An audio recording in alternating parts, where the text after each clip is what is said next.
Assalamualaikum everybody, welcome back to our channel। मेरा नाम है Rehan and today we are here with a new video.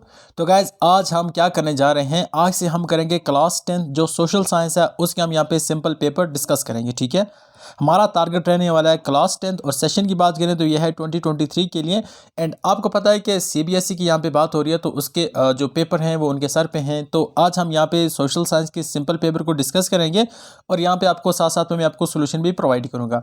याद रखना ये हमारा सेट फर्स्ट है और set second and second third fourth सभी सेट आएंगे, तो आप फिक्र मत करें। बट आपको पता होना चाहिए कि भाई एग्जाम का पैटर्न कैसा है और कौन कौन से इंपॉर्टेंट क्वेश्चंस हैं जो आपको एग्जाम में आ सकते हैं। अच्छा, हमने क्या कर दिया भाई, आपकी आसानी के लिए हमने क्या कर दिया, यहाँ पे साथ साथ में सोल्यूशन भी आपको प्रोवाइड कर दिए। ठीक है, मिसाल के तौर पर अगर आप इसको देखोगे, जिस तरह यहाँ पे ऑलरेडी मेंशन है सब कुछ, अगर आप देखोगे यहाँ पे क्या मेंशन है, ये है क्लास 10 सेशन 22-23। ठीक है, और ये सब्जेक्ट हमारे पास कौन है, सोशल साइंस है। ये एक सिंपल पेपर है और ये हमारा फर्स्ट है, सेट फर्स्ट है। सोल्यूशन भी आपको, ठीक है, एग्जांपल ले लेते हैं। मिसाल के तौर पर आपको यहाँ पे मिलेंगे सेट फर्स्ट में एमसीक्यूज की टाइप में क्वेश्चंस मिलेंगे। एंड यहाँ पे आप देखोगे सेट ए में है the total renewable water resources of India are estimated to B.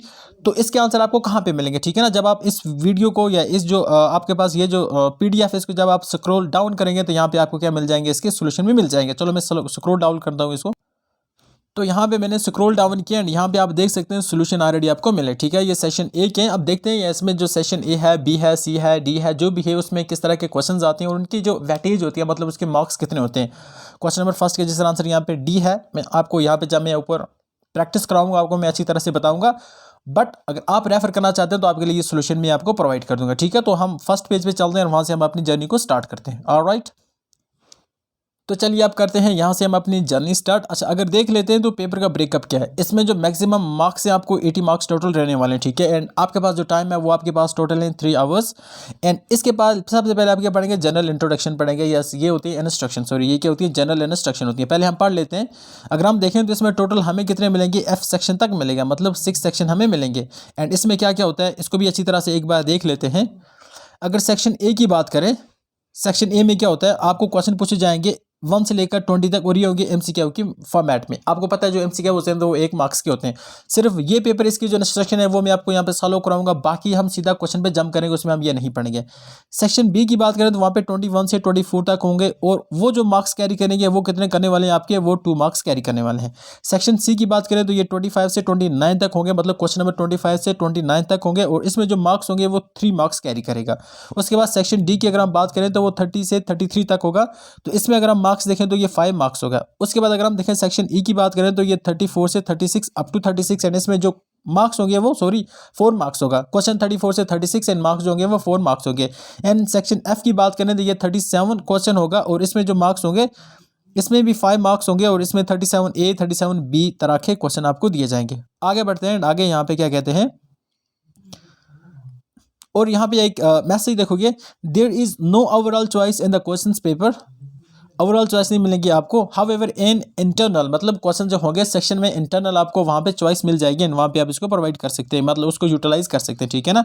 And additional to this separate instruction are given with each session and questions where necessary. तो इनके अलावा भी यहाँ पे आपने देखे एक जनरल यहाँ पे आपको इंस्ट्रक्शन मिली है, बट जो सेशन स्टार्ट होगा वहाँ पे भी जब नेसेसरी होगा तब आपको इंस्ट्रक्शन दी जाएंगी।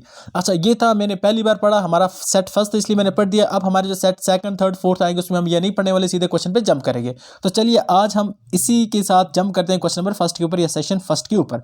सेशन फर्स्ट क्या कहता है देख लेते हैं उसको। क्वेश्चन कहता है the total renewable water resources of India are estimated to B.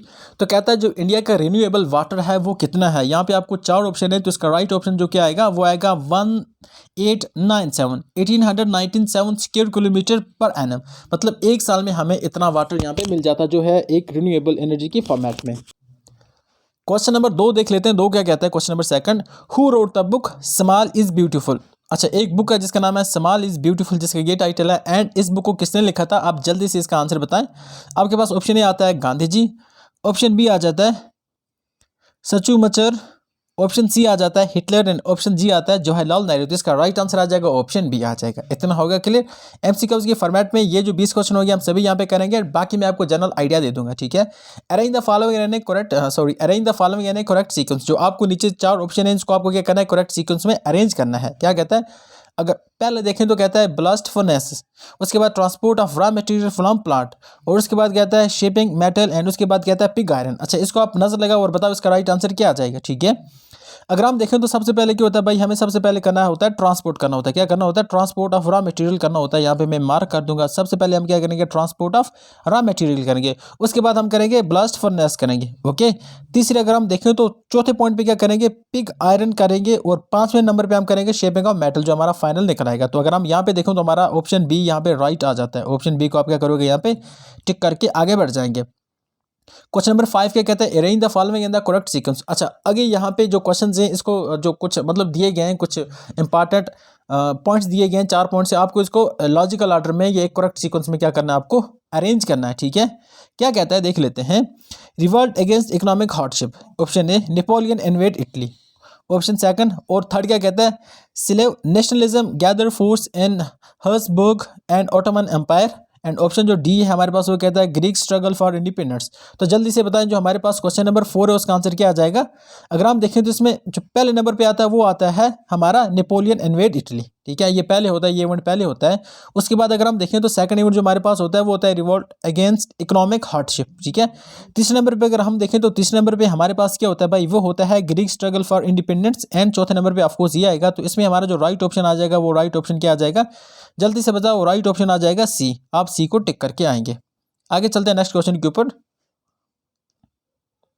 कहता है the credit help to meet, जो क्रेडिट होता है वो आपको किसमें मदद करता है? ऑप्शन आपके पास क्या आ जाते हैं भाई? ऑप्शन कहता है हाउस होल्ड नीड्स, कहता है working capital need of the production, day to day expenses and the borrower and the lender. तो इसका जो राइट ऑप्शन आ जाएगा वो ऑप्शन बी ही आ जाएगा। ठीक है, अच्छा, इसके जो भी आंसर है मैंने एंड पे प्रोवाइड कर रखे हैं, आप उसकी टेंशन मत लें। मैं क्या करता हूँ, इस वीडियो को शार्ट करने के लिए मैं जल्दी से पास डाउन कर दूंगा। ठीक है ना, मैं सॉरी स्लाइड डाउन कर दूंगा ताकि आपका टाइम बचा रहे। आप क्वेश्चन नंबर 20 तक तो MCQs है, इसके ऑलरेडी मैंने आपको आंसर प्रोवाइड करके रखे हैं। सो अगर आप इस PDF को पढ़ना चाहते हैं तो ज़रूर हमारे टेलीग्राम पर ज़रूर विजिट करें। ठीक है, एंड यहाँ पे हो जाता है ये खत्म। उसके बाद सॉरी इसको मैं रब कर देता हूँ। एंड यहाँ पे हमारा सेक्शन 20 स्टार्ट होता है, और इसमें हर एक के कितने मार्क्स होंगे? 2 मार्क्स होंगे, हमने ऑलरेडी पढ़ा था। कहता है कि describe the positive impact of casteism with regard to political expansion.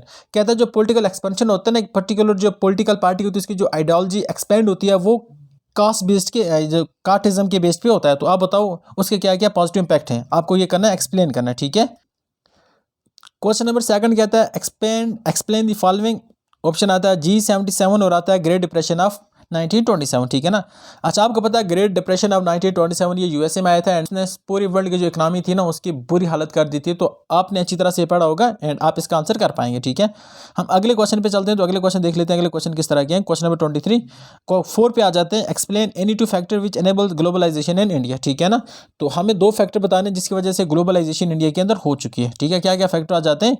तो आप देखोगे एक तो आता है लिबरलाइजेशन आ जाता है, and advancement in information and technology. एक तो इंफॉर्मेशन एंड टेक्नोलॉजी में एडवांसमेंट आ जाती है, और दूसरा लिबरलाइजेशन आ जाता है। अच्छा, लिबरलाइजेशन क्या होता है, प्राइवेटाइजेशन क्या होता है, ग्लोबलाइजेशन क्या होता है? आई होप आपको ये अच्छी तरह से आता होगा, अच्छी तरह से समझ आता होगा। ठीक है, अब आते हैं हम अपने क्वेश्चन नंबर 25 पे, एंड इसमें क्या होता है कि हर क्वेश्चन के जो हैं 3-3 मार्क्स हैं। कहता है व्हाट आर बायोस्फीयर रिजर्व्स। ये जियोग्राफी का क्वेश्चन है, ऑफ कोर्स आपको आना चाहिए। बायोस्फीयर रिजर्व क्या होते हैं? असल में ये प्रोटेक्टेड एरिया होते हैं जहाँ पे हम जो वाइल्ड एनिमल होते हैं, जिसमें प्लांट एनिमल्स दोनों आ जाते हैं, उसको हम प्रोटेक्ट करते हैं। इतना हो गया क्लियर अच्छी तरह से। अगला क्वेश्चन क्या कहते हैं हमारे पे, what could have been the step taken by the consumers group. आपको ये भी इसका आंसर देना पड़ेगा। अच्छा, यहाँ पे बहुत ज़्यादा आपको क्वेश्चन मिलेंगे, आप इनके डेफिनेटली आंसर करेंगे। यहाँ पे मैं बस इंपॉर्टेंट क्वेश्चन लेके आया हूँ तो ताकि आपके लिए आसानी रहे। Describe the process unification of Britain. Britain किस तरह यूनिफाइड हुआ है आपको पता होना चाहिए। Unification of Germany, unification of Italy as well as unification of Britain. ये क्वेश्चन नंबर 30 है, ये सेक्शन डी क्या है। ठीक है, उसके बाद आपको नीचे भी बहुत ज़्यादा क्वेश्चन मिलेंगे, एंड जो भी इंपॉर्टेंट है आप इसको ज़रूर गो थ्रू करें। मैं चाहता हूँ कि आप एग्जाम में मैक्सिमम लेकर आएँ। How does democracy accommodate social diversity, ये भी आपको इंपॉर्टेंट क्वेश्चन है, तो आप इस पर भी नजर लगाएं। ठीक है ना, एंड आपका ये जो क्वेश्चन नंबर क्या है भाई, ये जो सेक्शन ई है आपका, यहाँ भी आपको सेक्शन ई में आपको क्या करना है कि ये जो पैसेज है इसको पूरी अच्छी तरह से आपको अंडरस्टैंड करना, अच्छी तरह से पढ़ना है। ठीक है, एंड उसके बाद आपको क्या करना है, इसके एंड पे जो क्वेश्चंस होंगे आपको उनका आंसर देना पड़ेगा। जिस तरह आप इसको पढ़ेंगे तो फिर यहाँ पे आप देखोगे तो यहाँ पे आपको क्वेश्चन पूछे जा चुके हैं, तो आप इसका क्या करोगे, आंसर देंगे। एंड आंसर कहाँ से लाना है आपको, ऊपर जो पैसेज है उसमें से लाना है। ठीक है ना, और कहीं से भी नहीं लाना है, ये इंपॉर्टेंट है, ये बात याद रखना। अपने घर से कुछ भी नहीं लाना है, मतलब अपने माइंड से कुछ नहीं लाना है, जो पैसेज में है वही गिवन है वही पढ़ना है, ठीक है ना। Read the text carefully and answer the question. आपको ये टेक्स्ट को अच्छी तरह से पढ़ना है एंड इसके बाद जो क्वेश्चन पूछे जाएंगे आपको उनका आंसर देना है, ठीक है। जब यहाँ से आप पढ़ते जाओगे तो एंड पे आप आओगे तो आपको क्या मिलेगा, यहाँ पे कुछ इंपॉर्टेंट क्वेश्चंस मिलेंगे। एंड देख लेते हैं, give the importance of math communication. देखो मैथ कम्युनिकेशन का क्या फ़ायदा है, तो आपको इसका आंसर लिखना पड़ेगा। मैथ कम्युनिकेशन यहाँ पे describe the natural and role of features film in India. Film के बारे में आप ऑफकोर्स जब मैसेज पढ़ेंगे तब आपको पता चलेगा, पूरी पैसेज जब पढ़ेंगे तब आपको अच्छी तरह से अंडरस्टैंडिंग आएगी इसकी, ठीक है। और ये मैसेज आपको सेक्शन एफ में अगर हम देखें तो इसमें भी आपको क्वेश्चन मिलेंगे। किस तरह के क्वेश्चन मिलेंगे, ये मिलते हैं आपको मैप बेस्ड क्वेश्चन होते हैं। नजर लगा देते हैं किस तरह के क्वेश्चन आएंगे, मैं यहाँ पे देख लेता हूँ। 2 places A and B have been marked on the given outline. ये मैप बेस्ड है, ठीक है ना। आपको क्या होता है, मैप के ऊपर कुछ पर्टिकुलर चीज़ों को लोकेट करना पड़ता है। जिस तरह मैं यहाँ पे देखूंगा, जिस तरह है on the question number B पढ़ लेता हूँ आपकी आसानी के लिए। On the same outline map of India locate the labels in 4 of the following with the suitable symbols. आपको मोरमैगो फोर्ट जो है वो दिखाना है, नोएडा बताना है, एंड ड्रग बताना है, एंड कल्पाकम बताना है, राजीव गांधी बताना है। ये क्या है, ठीक है ना। मैप की वजह से आपको यहाँ पे है मैप एंड यहाँ पे आप इसको इजीली बता पाएंगे, ठीक है। अब आपको इसका आंसर कहाँ से लाना है भाई, आंसर की तो टेंशन आपको लेनी ही नहीं है, क्योंकि आंसर आपके लिए मैंने यहाँ पे प्रोवाइड करके रखे हैं, ठीक है। देख सकते हैं आप अच्छी तरह से, आपको सब आंसर यहाँ पे मिल जाएंगे, ठीक है ना। आप जब पीडीएफ को गो थ्रो करोगे तो एक तो आपको पता चलेगा इंपॉर्टेंट क्वेश्चन कौन से हैं, दूसरे आपको सबके आंसर मिल जाएंगे यहाँ पे, ठीक है ना। तो इसी के साथ, इसी गुड नोट के साथ हम करते हैं इस वीडियो को अलविदा, कि आप लाइफ में हमेशा कामयाब रहें। और कंक्लूड करने से पहले आपको ज़रूर रिमाइंड करेंगे कि मतलब हमारे चैनल को ज़रूर सब्सक्राइब करें, इस वीडियो को लाइक करें और अपने फ्रेंड के साथ शेयर करते पहले, ठीक है ना। तो मिलते हैं सेट बी में, तब तक के लिए अल्लाह हाफ़िज़, have a nice time ahead, thank you guys.